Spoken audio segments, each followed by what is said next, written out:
La realtà è che il governo non ha risorse, è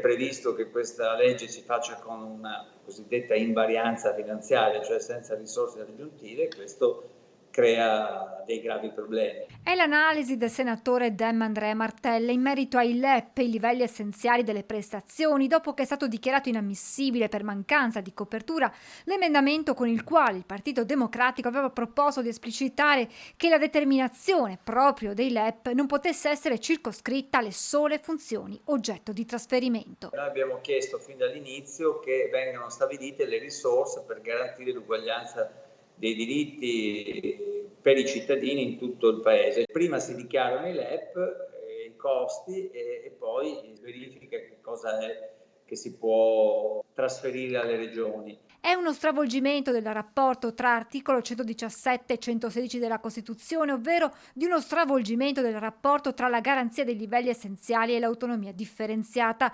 uno stravolgimento contrario alla Costituzione, all'interesse generale e dannoso per tutti, compresi i cittadini delle regioni più ricche e dotate di infrastrutture.